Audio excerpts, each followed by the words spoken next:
నమస్తే, welcome to our channel.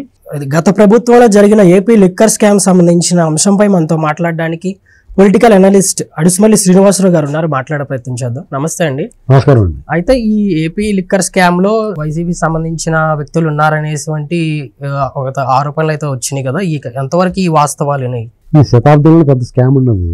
150 కోట్ల scam కి ఢిల్లీలో ముఖ్యమంత్రిని ఉప ముఖ్యమంత్రిని అందరం లోపల పడేసి మన ఎమ్మెల్సీ కవిత గారిని కూడా లోపల వేస్తారండి. మరి వీళ్ళు ఎందుకు వదిలేసారో తెలియదు. ఈడీ రావాలి, సిబిఐ, వీళ్ళ మామూలుగా వీళ్ళందరినీ తీసుకెళ్ళి ఒక 100 సంవత్సరాలు వేయాలి. అంత స్కామ్ ఇది. ఎందుకంటే మనం ఎవరి ధరన్నా 1000 కోట్లు చూసాం, 500 కోట్లు చూసాం, 150 కోట్లు చూసాం. ఇది 1,00,000-2 లక్షల కోట్ల స్కామ్ ఇది. వీళ్ళు ఇంకానే 90,000 కోట్లు 4,000 కోట్ల కూడా వీళ్ళకి తెలదు. ఇంకా వీళ్ళు అంతకన్నా రెట్టింపు కొట్టేశారు. ఎందుకంటే అసలు నీకు 90% ఏమో వాళ్ళ దొడ్లోకి వెళ్ళిపోయేది, 10% అమ్మకాలు చూపించారు వీళ్ళు. పైగా అది కూడా ఇంట్లో సాంబార్ రసం పెట్టుకుంటారు కదా మీ ఇంట్లో, కొంచెం ఎక్కువ పెట్టేసి సీసాల్లో పోసి అమ్మేశారు వీళ్ళు సారా కింద. అంత దారుణం అండి వీళ్ళు. కసిరెడ్డి రాజిరెడ్డి రాజ్ అంటారు అతను, యువరాజ్ అన్నట్టు. అతను దీనికి ఆర్గనైజర్, ప్రధాన సూత్ర. ఎక్కడికి వెళ్ళాలి, రబ్బర్ బ్యాండ్లు ఎన్ని తెప్పించాలి, ఎన్ని కట్టలు కట్టాలి, ఎన్ని మూటలు కట్టాలి, ఎక్కడ ఏ కంటైనర్లో పంపాలి, ఇది ఆర్గనైజేషన్. అతనికి నితిన్ రెడ్డి సహకారం. వాళ్ళిద్దరి గురించి మొత్తం బొమ్మ అంతా కూడా జకాల్ విజయసాయి రెడ్డి చెప్పాడు మొత్తం అంతా. వీళ్ళు మేనమేషాలు ఎప్పుడు ఇవాళ ముహూర్తం సింహరాశి కన్యరాశి అని చూసుకుంటూ కూర్చున్నారు. వెంటనే లోపల దొబ్బి అప్పుడు వివరణలు అన్నీ సాక్ష్యాధారాలు సేకరించాలి. జగన్మోహన్ రెడ్డి బందిపోటు దొంగ, అందులో అనుమానం లేదు. వాళ్ళ ముఠ ఆలీబాబు 40 దొంగలు, ఆలీబాబు 150 మంది దొంగలు. వీళ్ళు దీని గురించి వీళ్ళు ముందు లోపలేసి తర్వాత లెక్కలు చూసుకోవాలి. వీళ్ళు లెక్కలు చూసి లోపలేద్దామంటే పారిపోతారు, దొరకరు. ఏమో తెలీదు, గుర్తులేదు అంటారు. పెడేళ్ళు మళ్ళీ అయితే చెప్తారు గుర్తొచ్చిందా అంటే అప్పుడు గుర్తొచ్చింది అంటారు. వీళ్ళేమో పూజలు చేస్తుంటారు, కనకాంబరాలు తులసి పత్రి వేసి పూజ చేసి చెప్పండి దేవుడా అంటే ఏం చెప్తారు, గోడనే తొక్కేస్తే చెప్తారు. ఆ పనులు చేయట్లేదు.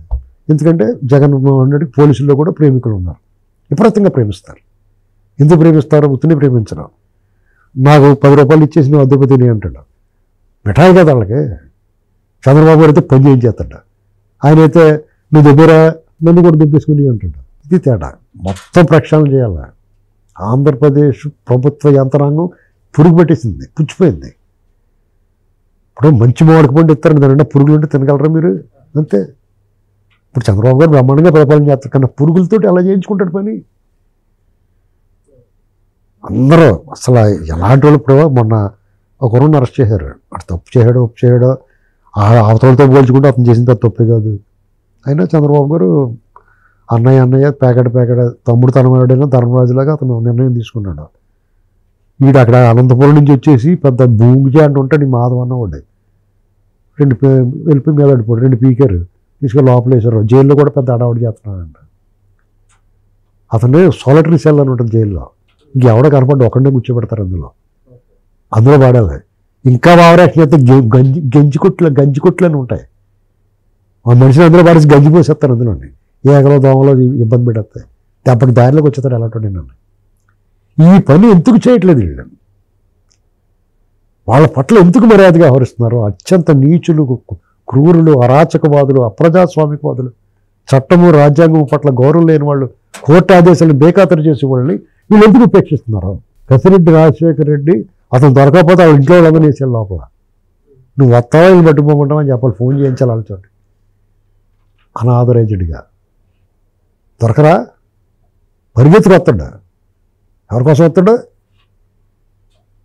చెత్త. వీళ్ళు పోలీసులు చెప్తూ ఉంటారు, మా వాళ్ళు వస్తున్నారండి వెళ్ళిపోండి మీరండి.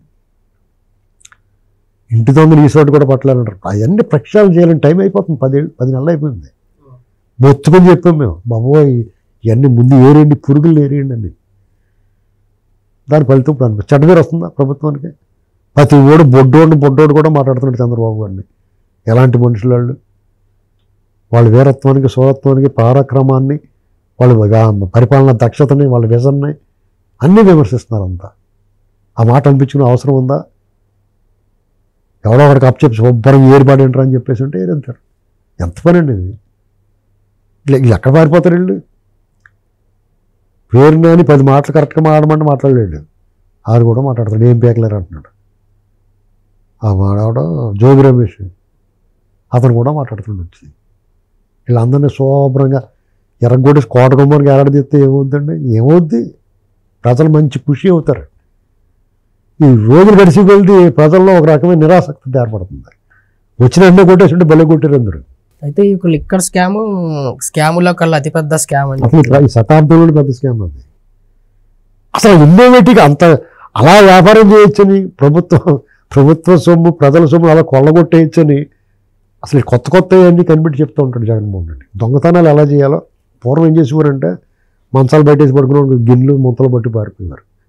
తర్వాత తలుపులు గెళ్ళాలా తీయాలి, కిటికీలోంచి అలా చేయబెట్టి తీయాలి. అట్లా ఇన్నోవేటివ్గా చేస్తున్నారు. ఇప్పుడు టెక్నాలజీని వాడి బ్యాంకులో డబ్బులు ఎలా కొల్లగొట్టేసి చూస్తున్నారు. ఇది మాత్రం విచిత్రమైంది. ప్రభుత్వం పేరు, ప్రభుత్వ షాపు, అమ్మకాలు ప్రభుత్వం అమ్ముతుంది, ప్రభుత్వం సంబంధించిన వాళ్ళు, డబ్బులు మాత్రం జగన్కి వెళ్ళిపోతాయి. ఇదంతా వెరైటీ అండి. ఇది చాలా ఇన్నోవేటివ్ థెఫ్ట్ కదా ఇది. దీనికి మనం అతను అవార్డు ఇవ్వాలి. దొంగలకే దొంగ, ఘరానా దొంగ, గజ దొంగలకు పెద్దనాన్న అని చెప్పేసి అతనికి అవార్డు ఇవ్వాలి ప్రత్యేకించి. మన ఉగాది పురస్కారంలో ఇవ్వాల్సిన తప్పని చేశారు.